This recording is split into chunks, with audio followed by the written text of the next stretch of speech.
Welcome everybody, this is Microsoft 365 and Power Platform weekly community call. It is May 13th, 2023.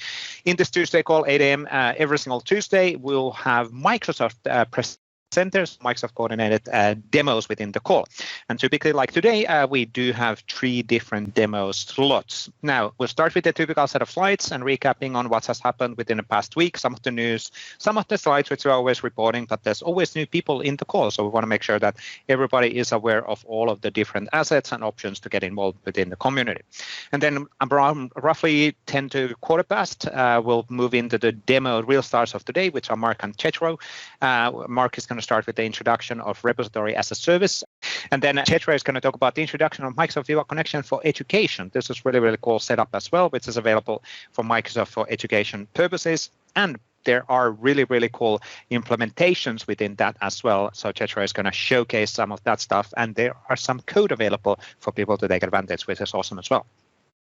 And then I'm going to continue our kind of a 3-week series around the latest on using SPFx, on this time building on extensibility for SharePoint. And that's a follow-up on. We had a session related on building SPFx solutions for Microsoft Viva. We haven't had a session on building SPFx solutions for Microsoft Teams and Office 365 for Microsoft 365 all up. And this is the last one, which is about SharePoint as well. Now, as we move along within the journey, we have a lot of assets available for you to take advantage. All of our community calls are getting recorded, and we publish those videos within our Microsoft 365 and Power Platform community videos channel. Subscribe there, easiest way to stay up to date on what's actually happening. We are also releasing one new guidance video or demo video every single day. So there's going to be always new stuff available for you to, within that channel. We also have our LinkedIn group for discussions and updates, great way of engaging with others, with the community. And this is basically a group. So it's not a one-sided communication. It is a group where you can come and share your findings and your things, what you're doing as well, and get other community members to engage with you. We have a lot of open source assets available for you to take advantage. But as there are actually more than 1,600 samples available, we also built these sample galleries, which will make it easier for you to find the relevant sample for you.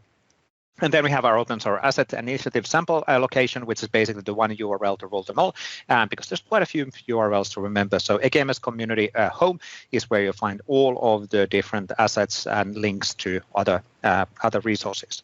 Now, we do have quite a few of these community calls. So every single Tuesday, we have this 8 a.m. Pacific time call, except on the summertime. So first of all, first time reminder for this summer, we will be on a break from the start of the 1st of July, and then coming back on 22nd of August. We will add those dates in the communication going forward, so that you know that we'll be out for, I think, 6 weeks with the Tuesday call.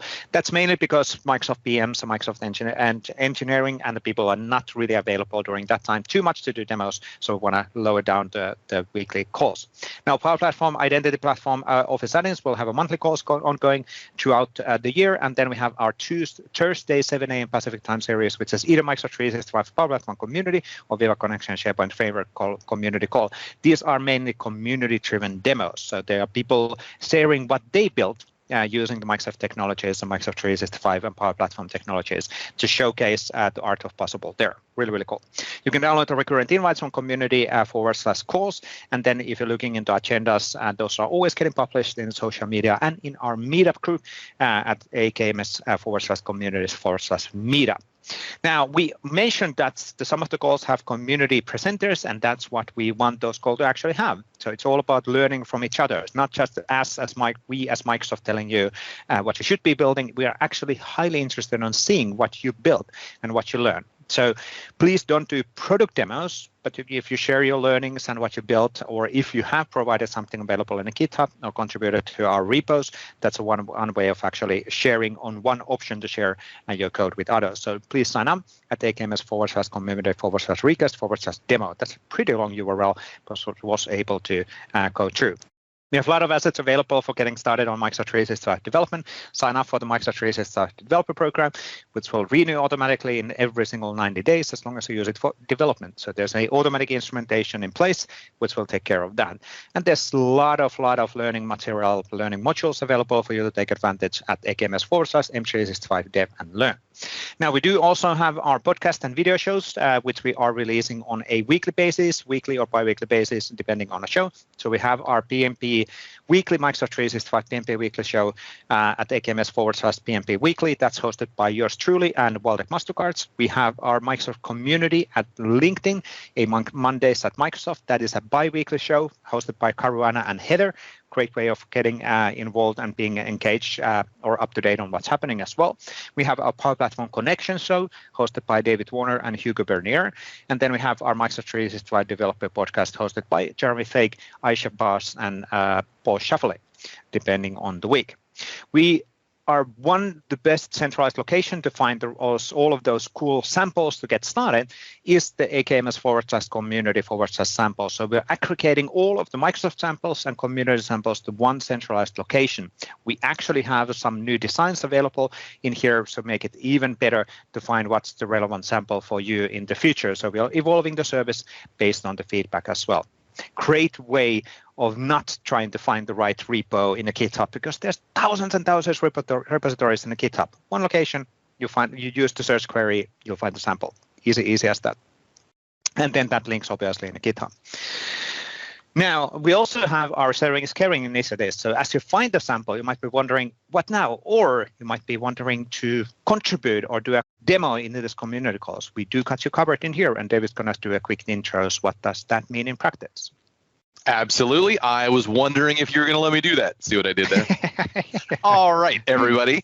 Yes, this is a program that you're all fairly well aware of, but we are updating it. We are trying to get it back up scheduled and scalable, and all of you have been reaching out saying you want to help out, and we appreciate it. These sessions are live, hands-on, safe space. That means that we will walk you through how to accomplish any one of these things, as well as not record it. So you can ask any and all questions that you'd like in a safe space and collaborate with others in the community.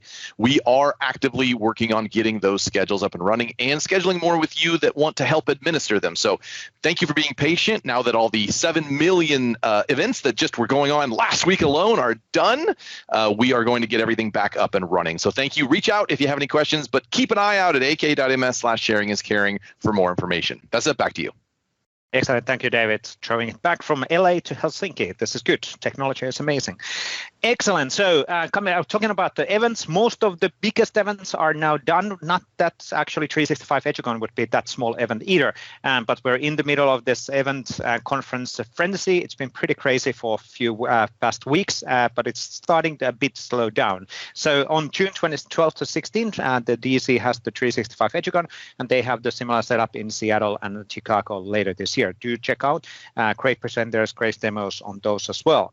We also have in Dublin European Power Platform Conference at 20 to 22nd of June. Great way of getting great Microsoft presenters as well, and MVP and community members in that location. I love Dublin, and that venue is pretty awesome as well. Now, if you're wondering on any of the other events, there are a lot of events organized throughout the world. So if you go to https://communitydays.org, you will find all of the different events. Some of these events are in person, some of these events are virtual. So you can always check the details from the event pages. Take advantage of these. Easiest way to learn how to do things in Microsoft 365 or Microsoft Cloud or Power Platform is to go to these events. And again, some has a cost, some are free, some are in person, some are virtual. So a lot of options for you to take advantage.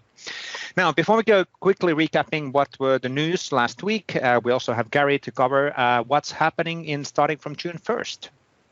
Sure. So starting June 1st, which is Thursday, we have the HackTogether Microsoft Teams Global Hack that is starting with our live keynote on the 1st. So basically, we're going to invite you to build an app for Teams and be in the chance to win some fantastic prizes. So if you're a SharePoint framework developer, you want to build an app using SharePoint framework, that's a valid project.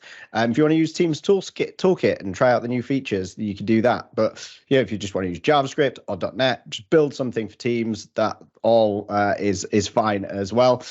So like I said, starts 1st of June with a live keynote. We've got live events coming up throughout the hack. So to learn more and to also go and register, go to aka.ms/hack-together-teams. Back to you, Vesa.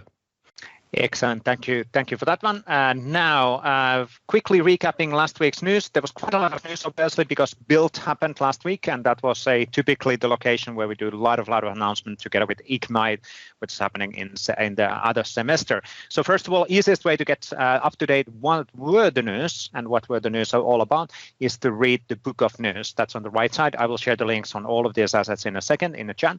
And then there was two main blog posts, which were empowering every developer with plugins to Microsoft 365 Copilot, and then Microsoft outlines framework for building AI apps and Copilots, expanding AI plugins ecosystem. A lot of cool capabilities for there. We introduced an extensibility for Microsoft 365 Copilot, and a lot of options as well. And now I'm actually realizing that, David, I did it again. I missed the Power Platform news in this one. I do apologize. I need to fix my process. Sorry, David. I can't work like this. I can't work like this, Vesa. Yes, Kidding. Indeed. Kidding. We love each other. Excellent. A lot of news. Also, Teams Toolkit V5 was actually going GA last week as well. Well, actually week before, just making sure that everybody knows that. And then there was a lot of news on the Microsoft Teams side, not specifically on Build, but cool news related on Team support for Microsoft 365 preview or targeted release tenants. So you can actually select your tenant to be the first ones getting the new feature if you want to. Also in Teams that has previously worked in SharePoint. Now the same capabilities are expanding to the Teams. Really great thing as well. And then I want to call out the Microsoft Mesh. So there's a new announcements related on Microsoft Mesh, those capabilities, and there's even an SDK on building Microsoft Mesh capabilities and environments announced as part of that blog post with the private preview and notes as well. So a lot of interesting capabilities coming there. Now, before we go to the actual stars of today, let's do a quick group photo with all of us. I will move the screen in here. We do have 50 seats in the room. I will change the scene a bit so we're not always on that boring white thing. Let's go to Auditorium Gold. That's actually really cool. I'm not recording yet. We have 50 seats in a room. Well, Auditorium didn't come. What? There we go. Okay, it just took a while.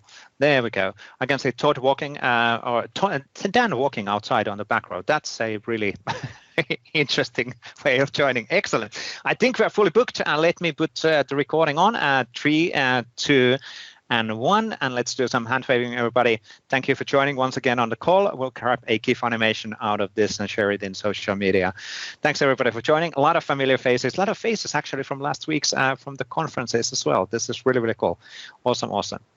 Excellent. And Dan is walking still on the back row. That's actually really nice. Thanks, Dan, for joining. Cool. Let's then go to the actual stars of the day, and we are right on schedule. So we'll start with Marc and then move to Jethro, and then I'm going to do a last slot related on SPFx development topics as well. But let's go to Marc's screen. There we go. I can see the screen. All right. Hi, everybody. My name is Marc Windl. I'm a product manager at Microsoft, and I'm super excited to introduce a new product that we've been working on called Microsoft Syntex Repository Services.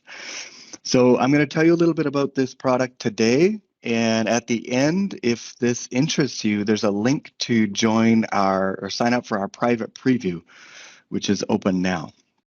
Okay. So last week at Build, we announced Microsoft Syntex Repository Services.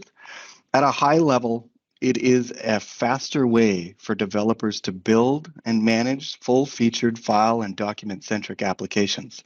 I mentioned that we're in private preview.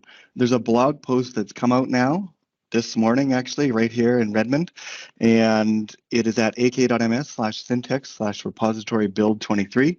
Everything I'm talking to you about today is going to be there in more detail, so I encourage you to go and learn a little bit more, and I'll paste a link to the chat after I'm done with this presentation. But Microsoft Syntex Repository Services, if you look at the diagram there, it's right in the middle. It is a platform as a service that allows you to connect your custom applications to the Microsoft Cloud. And it's not just for your custom applications, we're also building our own Microsoft 365 experiences on top of this as well. But I want to step back and talk a little bit about why we have built this. So one of the things that we know through talking with our customers is they have many different repositories where their files and documents are stored today. So of course they're using Microsoft 365 applications, and we're seeing over 200 petabytes every month of new content in there. But customers are also using other applications where content is being stored, like CRM systems, work management systems, or legal systems, e-signature, and the like. And the challenge with that is it delivers inconsistent storage, content management, security, compliance, and collaboration capabilities. So what we wanted to do is to solve that challenge by delivering and extending Microsoft 365 capabilities to those custom applications. And that's where Syntex Repository Services comes in. So the intent is to be able to bring Microsoft 365's consistent storage, content management, security, and compliance and collaboration capabilities to your custom applications. So here's a little bit more detail about what that really is. So Syntex Repository Services is fundamentally a document-focused storage service that is designed for ISVs and enterprise line of business applications. It is powered by SharePoint, but it is totally separate from it.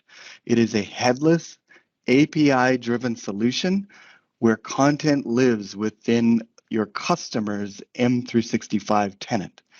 And because of that, it is global, enterprise ready with built-in security and compliance features that they've come to expect.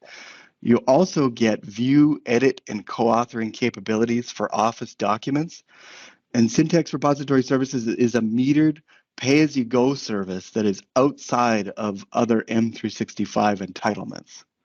So if you're going to remember one thing from today's talk, the next two slides are it. And if you think about an M365 customer today, they already have their M365 apps where there's a storage layer that lives, where content lives within their tenant. So you can see that bubble is the M365 tenancy. And in there, they have SharePoint and OneDrive files. The technical innovation that we're releasing with Syntex Repository Services is showing up here on the right. So your application that you write will talk to the Graph APIs and create storage containers within your customer's M365 tenancy. A few things to remember about these containers is that they live within the M365 customer. So the users of your application will store content within their tenancy. Also, these containers are dedicated to your application. So other applications won't be able to access them, and the experiences of the content within your containers will not be showing up within SharePoint and OneDrive. Your app gets to control the experience. They're also horizontally scalable, and so your application can have many storage containers within an M365 customer. Each container can store up to 25 terabytes of content. So it's built for Microsoft scale, and in fact, Microsoft Loop is built on Microsoft Syntex Repository Services to store its content. So you can use multiple containers with an M365 tenant to scale out horizontally, but they're also a permissions boundary. So each container can be permissioned separately. So you can have users of your application within a tenant that can access some content within the containers and not others. And your app gets to control that permissions access. So here's a bit more detail of the rich capabilities that Syntex Repository Services delivers, and I've got these bucketized into three different categories. The first is core content management. So if you're building an application on top of Syntex Repository Services, you can store any file type within there. It supports large files up to 250 gigabytes in size. You get automatic versioning capabilities with redundant storage. It supports any folder structure, file and folder permissions. You get recycle bin support with the content in there. You can also deliver search experiences right from within your application simply by using the right APIs. So you can allow users of your application to search content within a container or across containers, and they can share files within them as well. The second category is with Office co-authoring and collaboration. And so if you build an application on top of Syntex Repository Services, your app right out of the box gets Word, Excel, PowerPoint capabilities. So your users of your app can view, edit, and co-author documents right from within your application. With that, you get presence indicators. They can do @ mentions. They can share to external users. You also get preview support for popular file types like PDF, so you can preview files right from within your application. And it also supports the Fluid framework. It's a really cool framework that we've built that supports Office Online and Microsoft Loop that allows you to build co-authoring capabilities right from within your application. You can build custom apps with Fluid. The third category is with Microsoft Purview Security and Compliance. And so your customers that are using your application, whether that's an IS, you're sending it to multiple tenants or you're making an enterprise line of business app, not only can they issue e-discovery queries across their existing corpus of SharePoint, OneDrive, Teams chats, and emails, but they'll also be able to e-discovery query content within the repository services containers. And also they get to do file level auditing across actions that happen to files within those containers. Data loss prevention, the customers can bring their own key. It supports GDPR and CCPA and other standards. Your customers can implement retention policies, sensitivity labels, and conditional access. And one of the cool things to mention is that we have over 1,000 security engineers working on this, so we'll continue to deliver security and compliance innovations into the repository services stack as they become available. Also super excited to announce that we have several launch partners that we've been working with. So you can see them here, AvePoint, Peppermint, BDO, and Bentley. Each of them has different use cases, but they're betting on Syntex repository services to provide the core content capabilities of their applications. I don't have time to go into all of the details of their use cases today, but that blog I mentioned earlier, Syntex/repository build 23, go over there and check that out, and you can see some of the more details about their use cases. So if you think that Syntex repository services might be a good fit for your applications, I encourage you to go to this link below, aka.ms/repository preview, to sign up for our private preview. Also, next week, I'll be delivering another talk here that will go into more detail and we'll get a little bit hands-on and check out some of the APIs and other features and capabilities of Syntex repository services. So that's it for me. Go sign up for private preview if you think this might be of interest to you. Excellent. Thank you, Marc. Really, really cool. Thank you. Great to get this one out. It's obviously we've been working internally, and you've been working with your team internally for that for a long time. So awesome stuff. So, and the feedback is welcome. That's why the private preview is ongoing, and sooner or later it's going to go to public preview, and then something's going to be available on of that. But great options to contribute at this point already. Now let's then jump on Jethro's screen, and we're going to jump to Microsoft Viva. Awesome. Well, let me share my screen real quick and move a few things out of the way, or let's say just go here and put this in reading view real quick. Not going to kill you about PowerPoint. Only have 2 slides that I really want to show you. Viva Connections for Education. Why does education need a new version of Viva Connections, or is there actually a new version?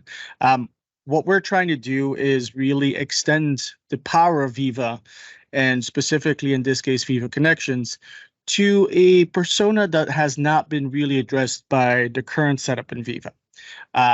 Viva has been positioned as the employee experiences platform, and we really wanted to go beyond that. So Viva Connections for Education is actually the first module, hopefully of many, that we're really trying to streamline for education.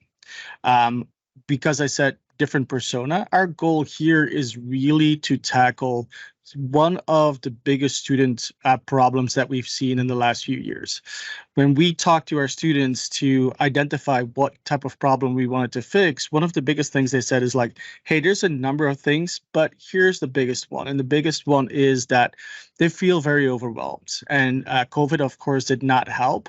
And they feel very overwhelmed with the fact that, one, there's a lot of ed tech tools out there. There's a lot of data platforms out there that they have to be connected with, whether it's their learning management platform, whether it's just overall data, whether it's their tuition fees, whether it's library loans. All this specific information lives in different systems. And really understanding, especially as a first-year student or a first-generation student in higher education, but also at K-12, really caused a lot of issues for our students. The second thing that we got, not just from the student, but also from the organizations themselves, was like, we really feel that our students are disconnected.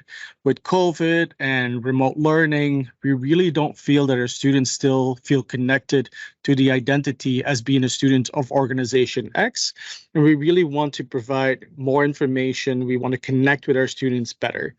So when we looked at the platform that we wanted to build on top of it, it was a very easy choice. It was Viva Connections. And really what we're doing with Viva Connections is we're using the same base platform, but we're actually educationalize it. And what does it actually mean is we're going to present education-specific information, specific features on top of the platform.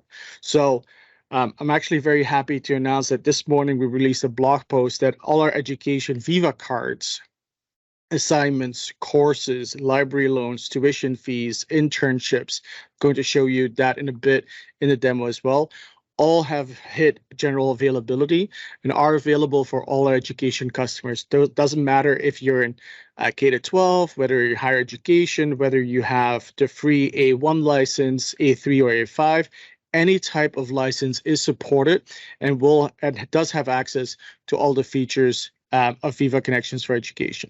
So the three major goals with Viva Connections for Education are these three pillars. One is to create a digital home, same way as Viva Connection is doing for the employee, but now really for the student is to provide a digital home for the student to present them with a home base to start their day.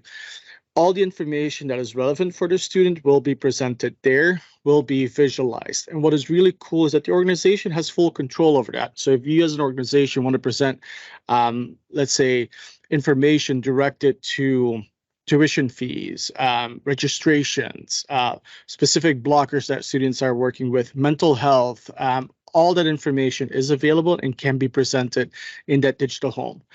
The second thing is to simplify it, right? One, of course, is the digital home itself, but also being personalized. We only want to show information to the student that is relevant for that students.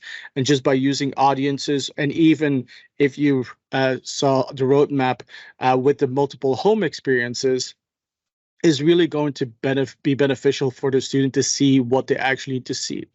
And then finally, staying connected with the organization, but among themselves as well. We know that Viva Connections is the entry to multiple modules within the Viva suite.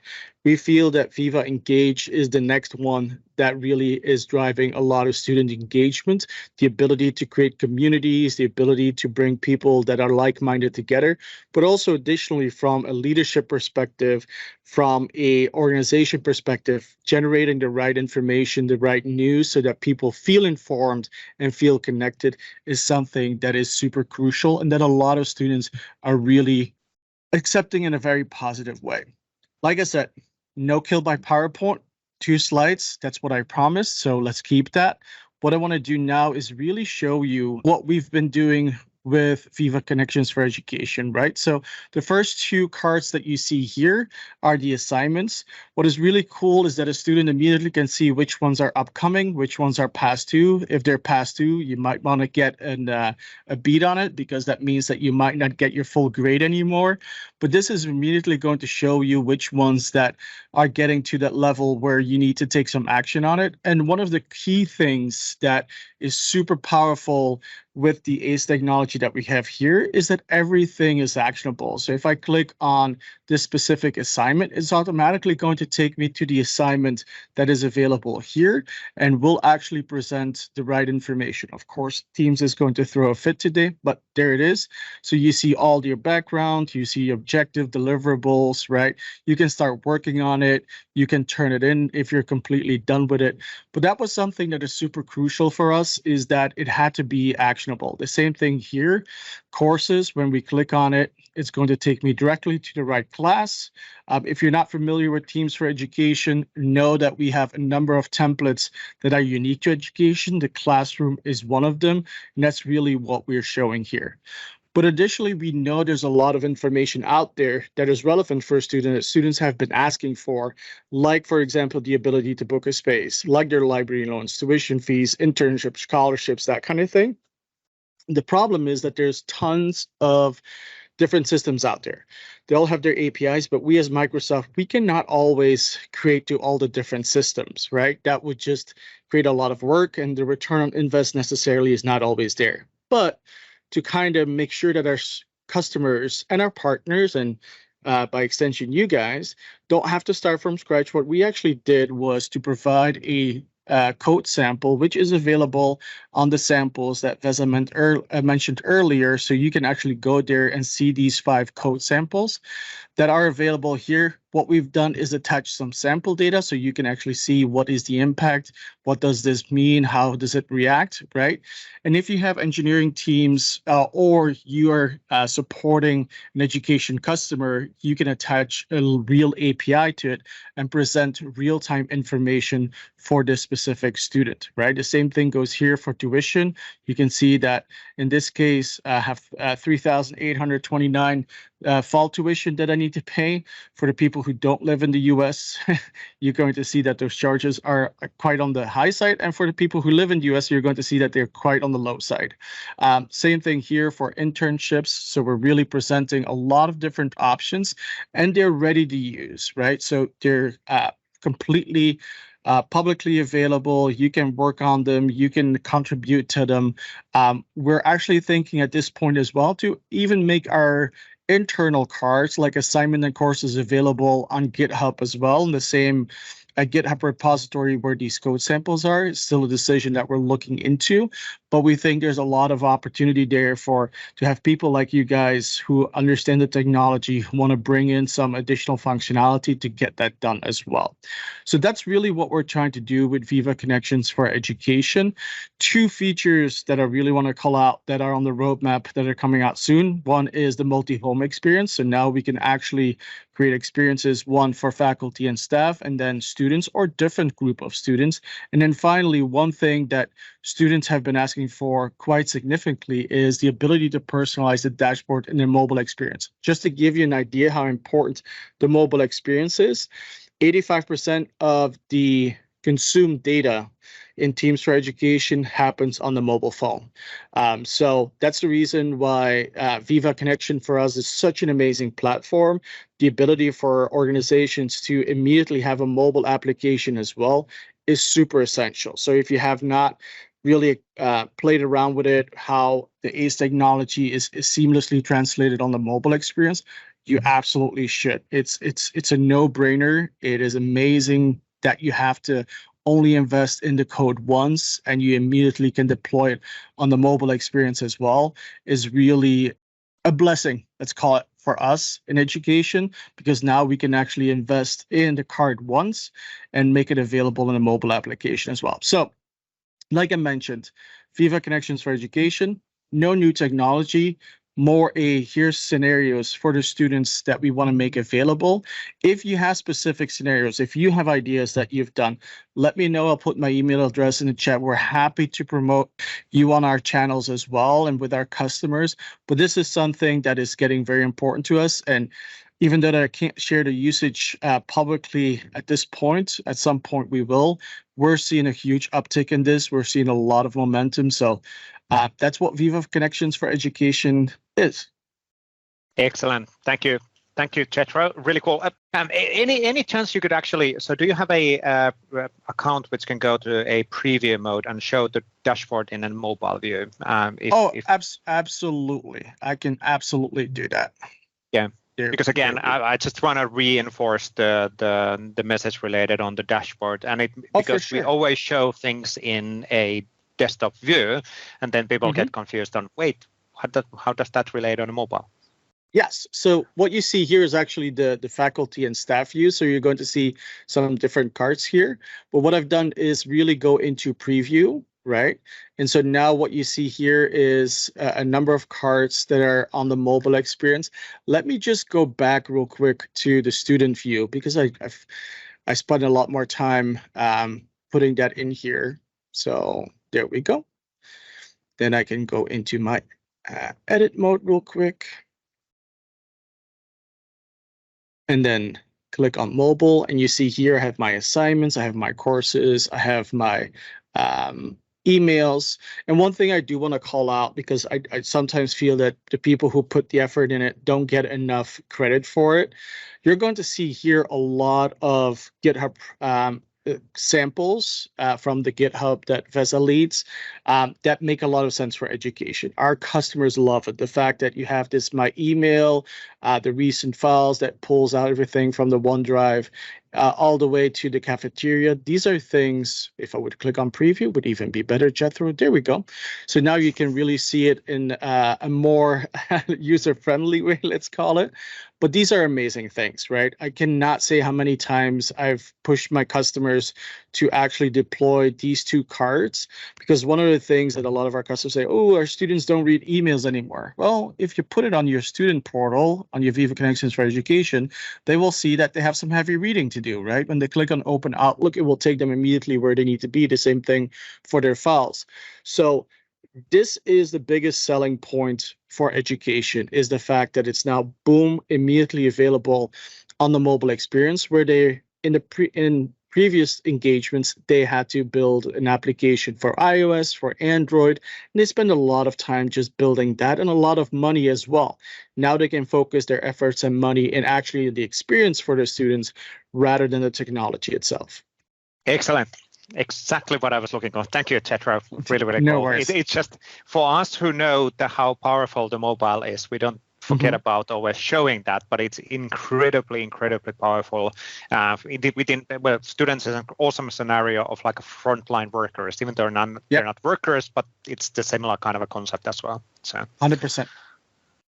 Really cool. Thank you, Jethro, on that one. And let me then jump on my screen. Awesome, awesome, awesome stuff. So I'm going to talk a bit about the latest on SPFx on building extensibility for SharePoint, and I'm going to show a nice demo, something what we showed as part of the Las Vegas as well, on the future of the SharePoint UX and what it also means for SPFx, because there's stuff evolving there as well.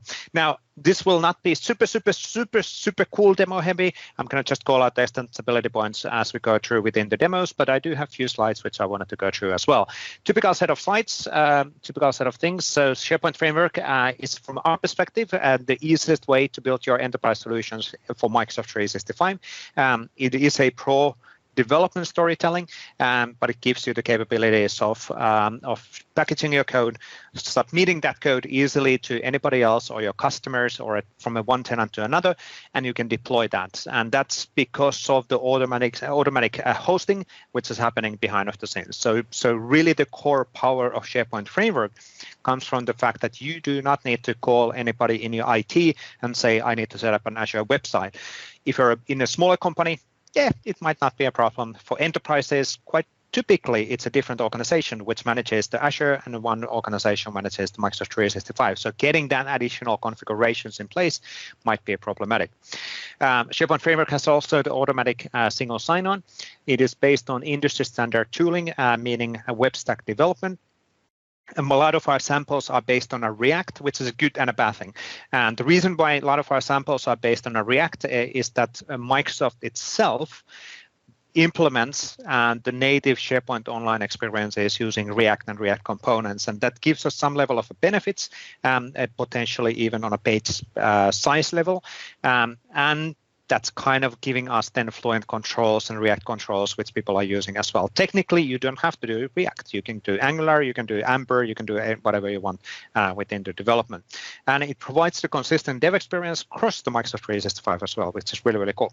Now, a classic slide as well on the let's say historical things on how we are approaching things. So SharePoint Framework is a modern client-side development. It's a light web and mobile. It is adapting on both sides. It powers our own experiences, which is a really, really important thing for us as well. So SharePoint Framework is a safe bet, because Microsoft builds its own experiences with SharePoint Framework as well. So rather than giving you an alternative way of doing development, which Microsoft does not use it by itself. It's also backward compatible in a level which is actually quite unseen before. So even though today you would have a tenant where you use SharePoint Framework version 1.0 back in 2017 to create the web part, it still works in the SharePoint Online. There's some awesome magical things happening behind the scenes as you're building or using the web part. We actually do a runtime magical things to always use the latest version of a SharePoint framework. But for you as a developer, you don't need to worry about things. Or you as a customer or an enterprise who've been deploying this, you do not need to worry about what happens within your tenant. It is backward compatible from that perspective. SharePoint framework supports open source tooling and JavaScript web frameworks as needed, and it's a pro development tooling for partners and customers. Now, we've been showing this following picture quite a few times with SharePoint framework. It is extended from just only from SharePoint to a numerous other areas as well. So originally first for Microsoft Teams, then Microsoft Viva, and the latest extension is Outlook and Microsoft 365 app, as the Microsoft Teams apps are also extended to be available in Outlook and Microsoft 365 app. Using the SharePoint framework, you can just easily access the context where you are. So you can double check, am I in SharePoint, am I in Viva, am I in Outlook? Oh, then I behave a bit differently, or I will render myself differently. And the bullet points on the lower level we actually went through already: single sign-on, automatic code hosting, and industry standard tooling. Now, if you're wondering that is SharePoint framework still a thing? Are people building intranets and experiences? And answer is yes, they are. They're building a lot of intranets and taking SharePoint framework powered extensibility into a use. It is growing in a really, really consistent way. And there are certain bumps. There are a few data hiccups there, and then there are typical bumps related on the holiday season in the Northern Hemisphere, which is always visible within the adoption. I cannot say how widely it's being used, but I can say that it's been used by tens of millions of monthly active users for the customer parts. So, of course, anything in SharePoint Online which is modern is actually built using SharePoint framework. So technically there's hundreds of millions of monthly active users for SharePoint framework, but for the custom pieces implemented by customers and partners, there are tens of millions of those users who are using them within SharePoint Online. Today, we wanted to actually focus a bit more on coming back on the basics, so to say, not just talk about SharePoint framework in Teams or not just talk about SharePoint framework in Viva. Let's go back in basics. So what are the scenarios which are supported in SharePoint? And this comes back on maybe after the demo even more precisely, because we're going to talk a bit about the future of SharePoint as well, which is having really interesting let's say, future steps related on the graphical interface and options and branding, as we're going to see within upcoming video as well. Now, in SharePoint, you can build cards. So you can basically surface those same cards in a dashboard web part in SharePoint, which we are building for Microsoft Viva. We can, of course, build web parts. That's the basic thing, basic kind of an object within a SharePoint framework. We can build extensions, and these are basically extending the list components or library components, or they're adding placeholders within the UX layer within the pages, a great option as well. And we can do app pages, and we can do, well, actually, technically, we would be able to say even more in here because we have the list formatting and all of list overriding options and all of those, but we're going to show those in a second as well. So a lot of options to build custom experiences, engaging experiences for customers, and of course, all of these options could be in store as well, which is really, really cool. Now, for the web parts, we're not going to deep dive again on the how the web part actually works. There's no point for that, but these are really good examples of building a web part. So web part by default has a access on the user information. It has access on the user token. It can act on behalf of the user. It is actually it's a JavaScript component which is being rendered in the UX, and then it can do things like accessing information in Microsoft Graph or in APIs, and then surfacing that information within a pages. So you can build really different kind of scenarios and options using that experiences. Of course, out of the box, there's a lot of features, but quite often customers are willing to say that, well, I want to have that feature, but I still want to adjust that to be a different else there, and that's an extensibility option for sure. Or if you want to build something like a dashboard, a BI dashboard for customers, surfacing relevant information from backend, that could be an easily a SharePoint framework web part as well. Now, we talked about the extension options, and there are technically 5 different main extension options in SharePoint framework for SharePoint, which are all GA'd. GA'd meaning that they're production ready. We have the application customizers, which are basically giving you the options to inject components in the UX layer of the SharePoint. So basically in the header and footer, I'm going to do a pretty ugly demo on that one today, but there's a nice picture right now showing, like, for example, a global navigation which is embedded on the sides, or a footer which is followed on the side as well.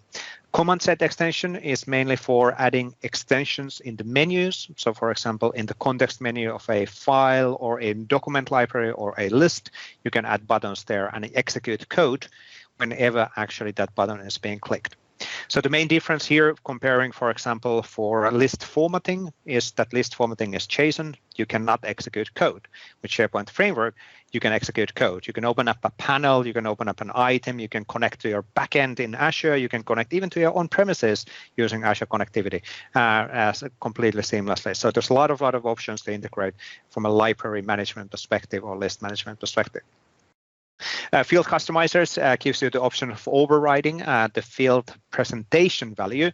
Unfortunately, for now, it's only for presentation value, not for the editing controls. But you can basically do a custom rendering of the field information, what you can see on the list. Form customizer is overriding the actual form of a list item, so you can override design whatever kind of experiences using pro-code development tooling in TypeScript and React on creating those forms as you want. Of course, you can use Power Apps. You can still use alternative other options as well, but SharePoint Framework is certainly an option to provide a pro development experience for overriding these things as well. And then search query modifier is the one relatively actually recent. It went GA in 1.16, which is a search query parameter modification on runtime when search query is performed in a site level. Not necessarily a widely used thing, but it's a good example of an extension which is based on a customer business requirement, and then it was provided to be available. There's good comments on the question on the chat, just making sure that those are being covered. GA basically means generally available, production ready, and that means that you can actually use it in production, so safely. Now, from a demo perspective, let's have a look on some of this stuff in our tenants. So I'm going to use two different demo tenants. And this is just for showcasing the different web parts behavior. And of course, you can combine the web parts any way you want. So for example, in this case, we have a nice looking example layout for recruitment site created actually based on one of the templates which are available. So I just applied a site template from the site templates, and that actually adds some of the out-of-the-box web parts on this page and out-of-the-box capabilities, and we can easily then change the behavior of the sites. Now, with the web parts, we can of course then modify what are the pieces. We can modify the layouts and all of that stuff, but specifically for web part development, let me actually go back on the sample page. Let me actually create a page from here. And we can create a new blank page, and of course in the blank page we can then see the out-of-the-box web parts together with the custom web parts as well. So there's out-of-the-box web parts available, and then there's custom web parts. In this case, not too many web parts, but still those are available. One of the latest features in the web part side is that we're able to use also in our custom layouts. We're able to use this. What are these top navigation, top menu items? And what it means is that we're trying to simplify the end user behavior. So this is a really good example. This is an out-of-the-box web part, but just as well, you can take advantage of these things within your custom web part. So if your web part has multiple layout options, we can show them as a quick, easy drop down directly within the menu item, rather than making it too complicated to open up a property pane and then selecting from there and adjusting things. The settings are exactly the same, but it basically simplifies the options from an end user perspective and to provide them directly in the top menu rather than forcing always the property pane to get open. So having those key options available and exposed in here. Now, in our case, we of course can do the web parts themselves are super flexible. So the web part can actually be used in the multiple different ways. They can be used as a individual web parts. They can be used as a full page web part. They can be used as a full screen web part, or just a typical web part on a page. And they adapt directly on the layout. So depending again on the size of the layout, we can do different kind of implementations. Now, partly dependent, obviously, how the web part is being implemented, how it adapts. But by default, all of the web parts are responsive.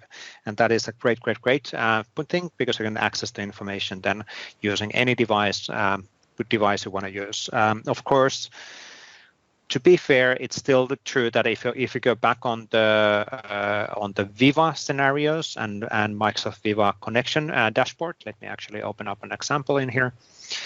These are much more fine-tuned for the mobile rendering. So as an example in here, we can see the dashboard. In this case, it's pretty big because I have a pretty high resolution. But now we can see that it makes more sense in a mobile to have a more dashboard-driven design than actually the layouts or squeezed the web part in this case. Again, depending on a customer case, depending on deployment. Now, what else can we do with SharePoint framework in SharePoint? Of course, we can do things like placeholders. So this is the typical ugly placeholder.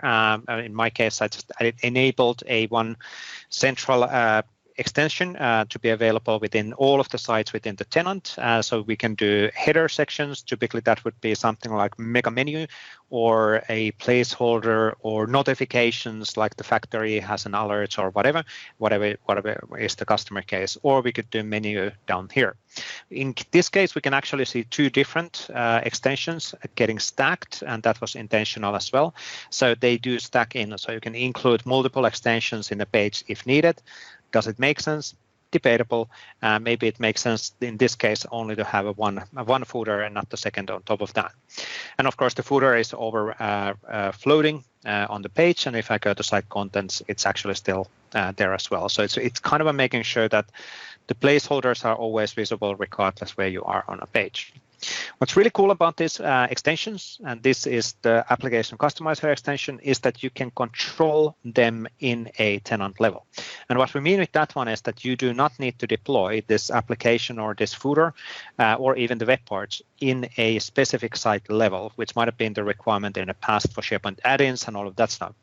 We have this really cool tenant-wide extension list, which is available in the app catalog. There's more documentation, obviously, in our docs on how this works.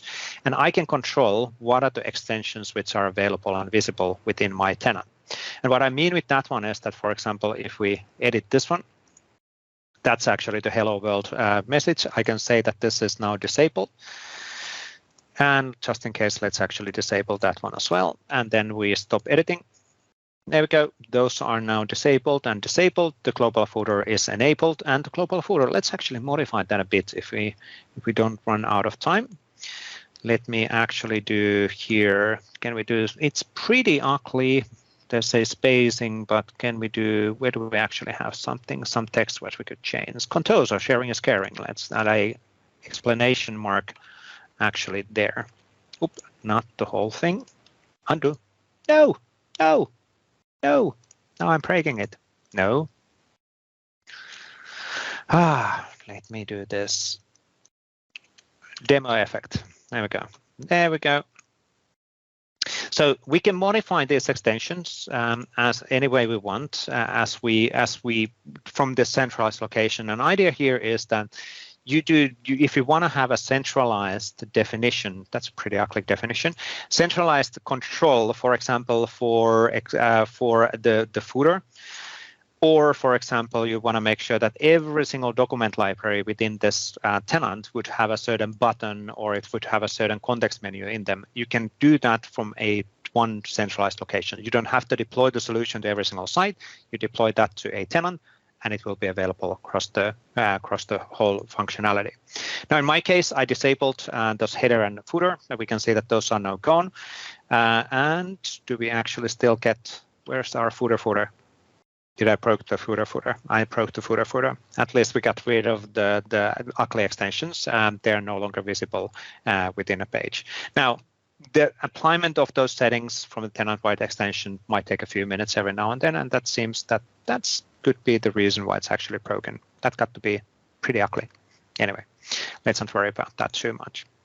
Now, that's a quick kind of a recapping on the extensibility points. Again, we can do overriding of the new menus for lists and libraries. We can do the menu items. There's many options how we can extend the functionality and get them available, for example, in document libraries.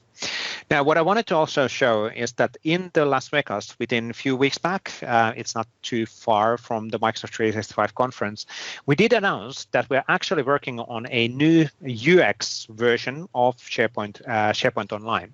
And I'm going to show the video first, and then I'm going to talk about and call out things. The video does not have sound, but I think the frame rate should be good enough for seeing the different options, what we're looking into making possible in the future within SharePoint. I'm going to talk about things, but you can see that the graphical elements, what we're seeing here, are not exactly the same, or the flexibility is not exactly the same as we can do right now in SharePoint. So this is a new UX version of the SharePoint, which is getting currently worked on. So a lot of new options, a lot of new layouts, a lot of new, more engaging UX, more options, more graphical elements, and all of that stuff. So again, we are kind of modernizing the SharePoint UX, even though currently I think we still call it a modern UI currently. So is this then modern? But the idea here is that we want to make sure that the SharePoint UX is flexible enough for customer branding elements. So we're introducing a SharePoint brand center with the custom font support. We're introducing a lot of additional capabilities, and there will be more announcements coming up in autumn. So within the next semester, Ignite will be obviously a big conference where we will be showing some of this stuff live as well. Now, the cool thing about the reason why I wanted to show this is that the cool thing is we're not introducing a new development story. We will be using an evolving SharePoint framework, and all of the SharePoint framework components which you have implemented already will be working within this new UX and the new experiences as well. So rather than introducing again a new model, we want to have a backward compatible layout and backward compatible options. Whatever your investments are, you can actually take advantage of them in the future as well. And that's really the core mental mindset from SharePoint framework from a day one. So we want to make sure that whatever code you have may be implemented in SharePoint, you can actually extend that to be available and exposed also in Teams or in Outlook and Microsoft 365, rather than forcing you to rewrite any of the extensibility. Now, that's all what we're going to do on this demo. Just a quick teaser for next week. Marc is back talking about the repository as a service feature as a live demo. I need to update the title on that one. Luca Bandinelli is going to do an introduction on bot framework-powered Viva connection card, and that's a really interesting extensibility options for Microsoft at Viva. And Paolo Pialorsi is joining with me to talk about extending SharePoint apps across Microsoft 365 with the Contoso Retail sample demo. That's a really cool solution which is available for you as an open source solution starting from yesterday actually. If you like this course or you have a feedback related on the content what we are providing, or you want to suggest changes and so on, please fill in this form. It helps us on adjusting the call content and let us know what is working and what does not work from your perspective. This call will be available within 24 hours at our Microsoft 365 Power Platform community YouTube channel at aka.ms/community videos. Subscribe there. Easiest way to stay up to date when the videos are getting released. Typically, it is actually less than 24 hours, but we give ourselves a bit of a buffer there. You cannot access the recording from the chat, unfortunately, even though it seems to imply that you can do that. That does not work for non-Microsoft employees. Other than that, follow us on Twitter, and the next community call is on June 6th. That's it for this time. Thank you, Marc. Thank you, Jethro, for great demos. Thank you for the lively chat. I'll follow up on some of the questions after the demo and after the call in the chat as well. But thanks, everybody. Have a great rest of the week, and we'll be back within the next community call. Cheers. Bye-bye. Thank you, David.